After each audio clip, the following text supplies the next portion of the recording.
ونستعينه ونستغفره ونعوذ بالله من شرور أنفسنا ومن سيئات أعمالنا من يهده الله فلا مضل له ومن يضلل فلا هادي له وأشهد أن لا إله إلا الله وحده لا شريك له وأشهد أن محمدا عبده ورسوله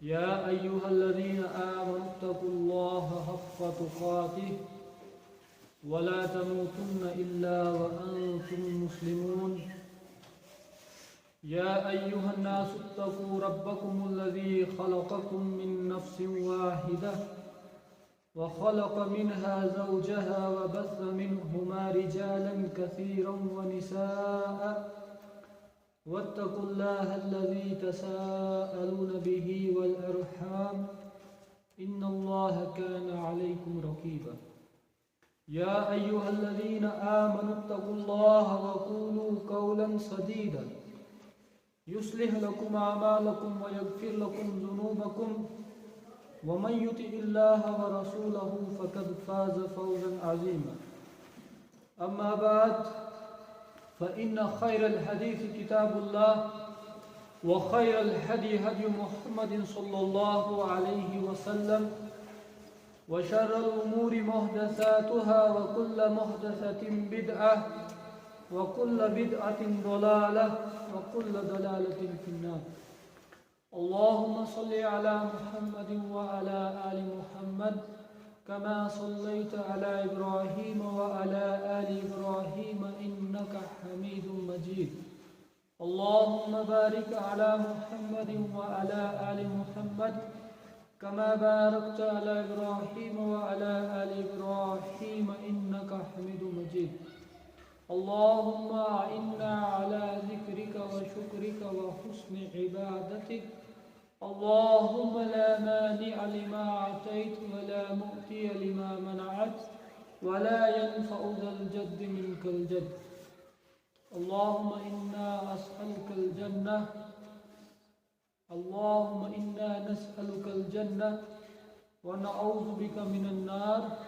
اللهم إنا نسألك علما نافعا وعملا متقبلا ورزقا طيبا اللهم حاسبنا حسابا يسيرا ربنا آتنا في الدنيا حسنة وفي الآخرة حسنة وقنا عذاب النار رب اشرح لي صدري ويسر لي أمري واحلل عقدة من لساني يفقهوا قولي ربي زدني علما سبحانك لا علم لنا إلا ما علمتنا إنك أنت العليم الحكيم تمام قسم کی تعریفات حمد و ثنا کبریائی بڑائی بادشاہی شہنشاہی یکتائی تنہائی اللہ وحدہ لا شریک کے لیے اور درود و سلام ہو اللہ تبارک و تعالیٰ کے تمام انبیاء اور رسولوں پر خصوصاً سید المرسلین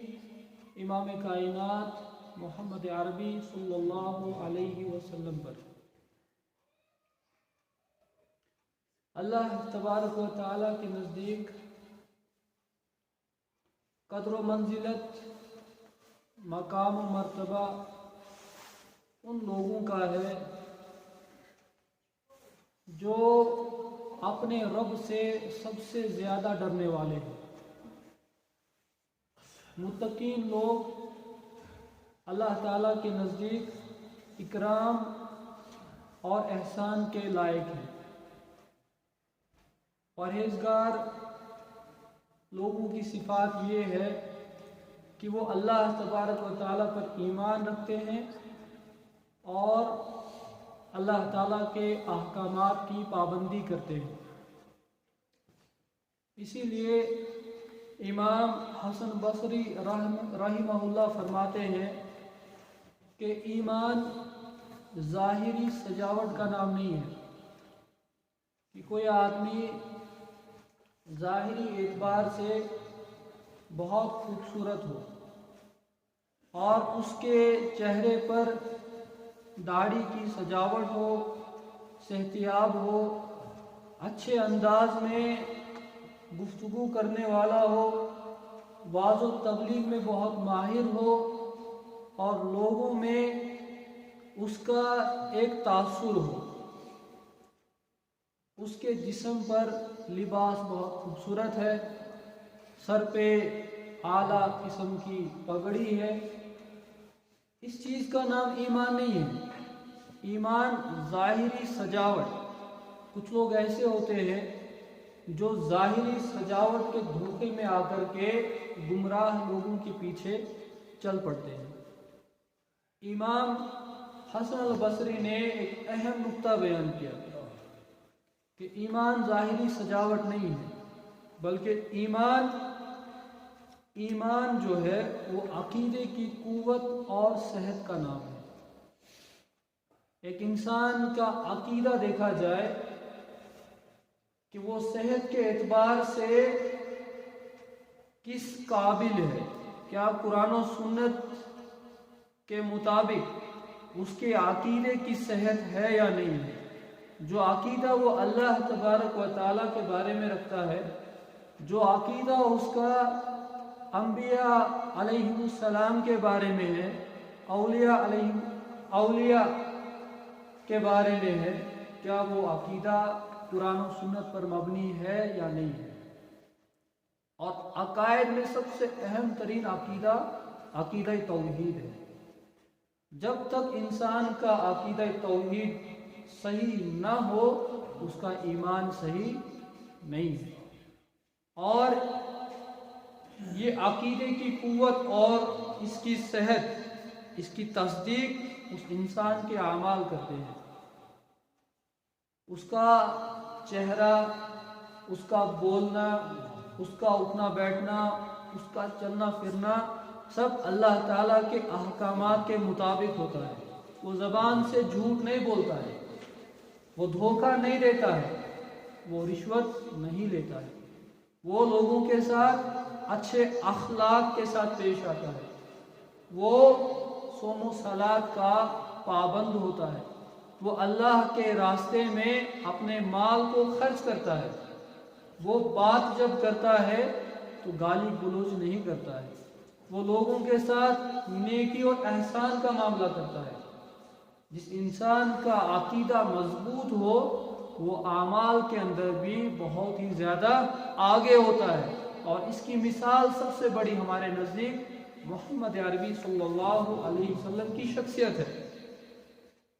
اور جب بندہ عقیدے کے اعتبار سے کامل ہوگا تو جو اعمال اللہ کے نزدیک مقبول ہوں گے ان اعمال کو وہ اختیار کرتا ہے، اور ایسے اعمال، ایسے کام جو اللہ تعالیٰ کے نزدیک ناپسندیدہ ہوں ان اعمال کو وہ چھوڑ دیتا ہے۔ تو یہ اصل ہے ایمان کی۔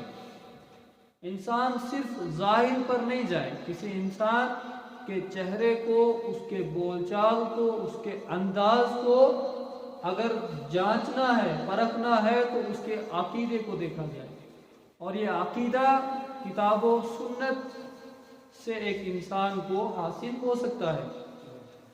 بعض لوگ شخصیات کو حق کا معیار سمجھتے ہیں کہ یہ شخصیت ہے، بہت ہی معروف ہے اور انٹرنیشنل لیول کی ہے، یہ جو بات کہیں گے وہی حق ہے۔ حق جو ہے وہ شخصیت سے اوپر ہے۔ حق کی بنیاد پر شخصیت کو دیکھا جائے گا، نہ کہ شخصیت کی بنیاد پر حق کو دیکھا جائے گا۔ اور حق کیا ہے؟ الحق من ربکم، حق وہی ہے جو تمہارے رب کی طرف سے ہے۔ کسی دوسرے کی طرف سے کوئی کہانی ہو، کوئی فلسفہ ہو، وہ حق نہیں ہو سکتا، اور رب کی طرف سے کتاب و سنت ہے۔ اسی لیے ہر انسان کے لیے ضروری ہے، خصوصاً عقیدے کے معاملے میں وہ کتاب و سنت کا پابند ہو، اور کتاب و سنت سے باہر کسی بھی قسم کا نظریہ اور عقیدہ ہو اس کو قبول نہ کرے۔ آپ دیکھیں گے ایک حدیث کے اندر جو صحیح بخاری کے اندر امام البخاری نے روایت کی ہے، معاذ ابن جبل رضی اللہ تعالیٰ عنہ سے روایت ہے، وہ کہتے ہیں کنت ردیف النبی صلی اللہ علیہ وسلم علی حمار، کہ میں اللہ کے نبی علیہ السلام کے پیچھے گدھے پر بیٹھا ہوا تھا۔ آپ علیہ السلام کی سادگی دیکھیے، کوئی برانڈڈ گھوڑا نہیں تھا۔ اس وقت میں لوگ اپنے تکبر اور بڑے پن کو دکھانے کے لیے اچھے اچھے گھوڑوں کی سواریاں اختیار کرتے تھے۔ آپ علیہ السلام گدھے پر سوار تھے اور پیچھے صحابی تھے معاذ بن جبل رضی اللہ تعالی عنہ۔ فقال لی یا معاذ، اللہ کے نبی علیہ السلام سفر پر ہیں، لیکن تعلیم کا دیکھیں کیا انتظام تھا، کسی وقت کو ضائع ہونا نہیں دیتے تھے۔ صحابی جب ساتھ میں موجود ہیں، موقع غنیمت جان کر کے صحابی کو تعلیم دینے لگے اور کہا یا معاذ اتدری ما حق اللہ علی العباد، کیا تو جانتا ہے اللہ کا حق بندوں پر کیا ہے؟ اللہ کا حق پوری کائنات میں جتنے بھی حقوق ہیں ان تمام حقوق سے افضل ہیں۔ سب سے پہلے کہ انسان کے لیے لازم ہے کہ وہ اللہ تعالیٰ کے حقوق کو جانے اور ان حقوق کو ادا کرے۔ حق اللہ علی العباد، اسی لیے یہاں پر پہلے بات جو ہے وہ حق اللہ، اللہ کے حق کی ہوئی ہے کہ اس کے جو بندے ہیں ان پر کیا حق ہے اللہ کا۔ وما حق العباد علی اللہ، اور بندوں کا حق اللہ کا۔ اسی لیے آج علماء نے حقوق کی جو تقسیم کی ہے، ایک تو حقوق اللہ ہے، دوسرے حقوق العباد ہے، اور یہاں پر یہی ہے اللہ کا حق حق اللہ و حق العباد حقوق العباد، یعنی کہ لوگوں کے حقوق اللہ پر۔ ایک آدمی سوچ سکتا ہے کہ اللہ تعالیٰ رب ہے، مالک ہے، اللہ پر حق ہے لوگوں کے، وہ تو بادشاہ جو چاہے وہ کر سکتا ہے۔ اللہ تعالیٰ کی ذات رب ہے، وہ جو چاہے اپنے اوپر کسی چیز کو لازم کر سکتا ہے، جیسے کہ اللہ تعالیٰ نے سورہ روم کے اندر ارشاد فرمایا وَكَانَ حَقًّا عَلَيْنَا نَصْرُ الْمُؤْمِنِينَ، مجھ پر یہ حق ہے کہ میں مؤمنین کی مدد کروں، اور جو واقعی ایمان والے لوگ ہیں اللہ تعالیٰ کی مدد ان کے ساتھ شامل حال رہتی ہے، کیونکہ اللہ تعالیٰ نے اس چیز کو اپنے اوپر لازم قرار دیا ہے۔ تو یہاں پر صحابی سے کہتے ہیں کہ کیا تجھے معلوم ہے کہ لوگوں کے حقوق اللہ پر کیا ہے؟ قلت اللہ و رسولہ اعلم، صحابی کہتے ہیں اللہ اور اس کے رسول بہتر جانتے ہیں۔ قال حق اللہ علی العباد ان یعبدوہ ولا یشرکوا بہ شیئا، آپ بار بار سن رہے ہیں یہ چیز کتنی زیادہ اہم ہے۔ اللہ کے نبی علیہ السلام نے ارشاد فرمایا حق اللہ، اللہ کا حق علی العباد بندوں پر، ان یعبدوہ کہ اس کی عبادت کریں، اور ہم اتنا ہی جانتے ہیں کہ اللہ کی عبادت کرو، جیسے مرضی ہے بس کرو، کرتے جاؤ، اور ساتھ میں شرک بھی کر رہے ہیں۔ امت مسلمہ کی اکثریت شرک کے اندر درج ہے، اور عبادت بھی کر رہے ہیں اور ساتھ میں شرک بھی کر رہے ہیں۔ تو اللہ کے نبی نے فرمایا وَلَا يُشْرِكُوا بِهِ شَيْئًا، اس کے ساتھ کسی چیز کو شریک مت ٹھہراؤ، نہ ہی اس کی ذات میں، نہ ہی اس کی عبادت میں، نہ ہی اس کی صفات میں۔ تو یہ اہم نقطہ ہے، اللہ کی عبادت کرو اخلاص کے ساتھ، جس میں شرک کی کوئی ملاوٹ نہ ہو، شرک کی بو نہ ہو۔ یہ اللہ کا سب سے بڑا حق ہے، اس کی عبادت کرو لیکن شرک ہرگز نہیں، اور یہ کیوں نہ ہو۔ اور یہ جو منہج اہل حدیث ہے، سلف الصالحین ہے، یہ بار بار اسی چیز پر زور ڈالتے ہیں کہ اللہ کی عبادت کرو لیکن اس کے ساتھ کسی کو شریک نہ ٹھہراؤ۔ توحید جو ہے وہی آپ کی نجات کا پہلا اور آخری ذریعہ ہے، اور جس انسان میں شرک ہوگا اللہ تعالیٰ اس انسان کو قیامت کے روز ہرگز معاف نہیں کرے گا۔ وَلَا يُشْرِكُ بِهِ شَيْئًا، اور نمبر 2 وَحَقُّ الْعِبَادِ عَلَى اللَّهِ، اللہ پر لوگوں کے حقوق کیا ہے؟ أَلَّا يُعَذِّبَ مَن لَا يُشْرِكُ بِهِ شَيْئًا، دونوں جو ہے نقطوں میں شرک کی بات ہوگی کہ اللہ تعالیٰ ان بندوں کو عذاب میں مبتلا نہیں کرے گا۔ لا یشرک بہ شیئا، جو کسی بھی چیز کو اس کے ساتھ شریک نہیں ٹھہرائے گا۔ عبادت کرو، شرک مت کرو۔ اب جو انسان اللہ کی عبادت کرتا ہے اور اخلاص کے ساتھ کرتا ہے، شرک نہیں کرتا ہے، اللہ تعالیٰ کے اوپر یہ حق ہے کہ اس بندے کو عذاب کے اندر مبتلا نہیں کرے گا۔ تو عذاب سے نجات کا ذریعہ کیا ہے؟ شرک سے بچنا، توحید کو اختیار کرنا۔ قلت یا رسول اللہ صلی اللہ علیہ وسلم افلا ابشر الناس، اب کہتے ہیں صحابی بہت خوش ہوئے، کہا کہ کیا میں لوگوں کو یہ خوشخبری سنا دوں کہ بھائی شرک مت کرو تمہاری نجات ہو جائے گی، اللہ کی عبادت کرو، شرک مت کرو، اور شرک نہیں کرو گے اللہ تعالیٰ جہنم میں عذاب میں مبتلا نہیں کرے گا۔ بہت شارٹ کٹ بات ہے، شرک نہیں کرنا ہے۔ جو پریشانی آتی ہے بس اللہ سے امید رکھو، اللہ پر بھروسہ کرو، شرک کے راستے پر مت جاؤ۔ قال لا تبشرهم فيتكلوا، ان کو یہ بات مت سناؤ، کیوں؟ پھر وہ اسی پر بھروسہ کر لیں گے، ان کی عبادات کے اندر جو محنت اور مشقت ہے وہ کم ہو جائے گی۔ لوگ جو عبادت کر رہے ہیں ایک دوسرے سے آگے بڑھنے کی کوشش ہے عبادت کے اندر، اس کے اندر کمی آ جائے گی۔ کیوں؟ اس لیے کہ اگر شرک نہیں کریں گے تو اللہ تعالیٰ عذاب میں مبتلا نہیں کرے گا، مطلب یہ کہ اللہ تعالیٰ جنت میں داخل کرے گا۔ تو اللہ کے نبی علیہ السلام نے روکا، کہا کہ لوگوں کو یہ چیز مت بتاؤ۔ لیکن آج یہ حدیث صحیح بخاری کے اندر موجود ہے، اس کا مطلب یہ ہے کہ معاذ بن جبل نے لوگوں کو بتایا۔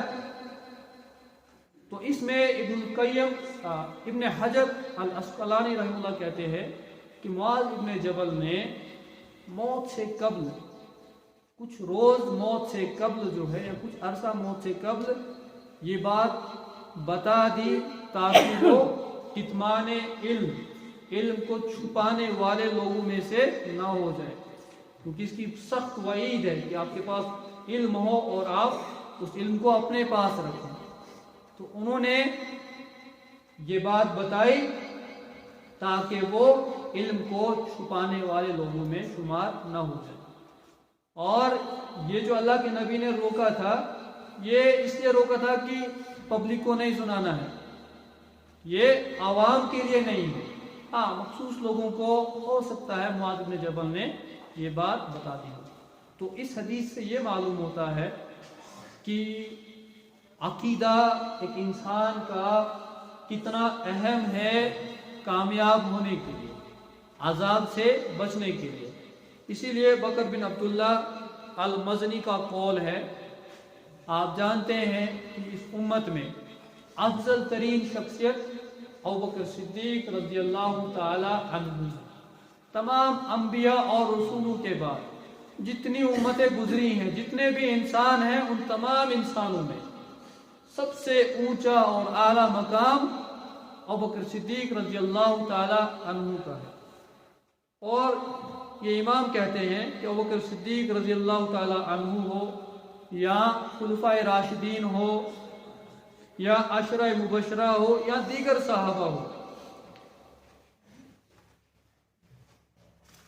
ان کی جو سبقت ہے، ان کا جو مقام ہے، وہ نماز اور روزے کی وجہ سے نہیں ہے کہ بہت زیادہ روزے رکھتے تھے اور بہت زیادہ نوافل کا اہتمام کرتے تھے، بہت زیادہ نمازیں پڑھتے تھے، یہ وجہ نہیں ہے، بلکہ وجہ یہ ہے توحید اور عقیدے کی قوت جو دل میں ثابت اور راسخ ہو چکی تھی۔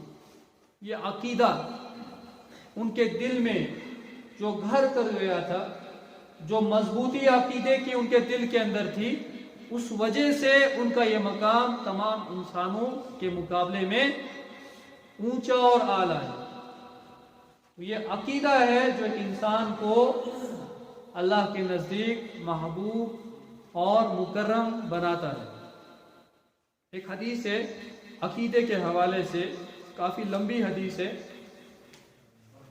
حسین بن عبد الرحمن یہ کہتے ہیں کہ ایک دفعہ میں سعید بن جبیر رحمۃ اللہ علیہ کے پاس بیٹھا ہوا تھا۔ یہ سعید بن جبیر کون ہے؟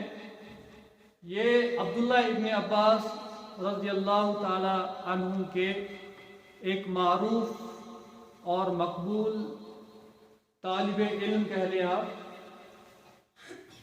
جو تھے اپنے زمانے میں عبداللہ ابن عباس کے ایک معروف طالب علم تھے۔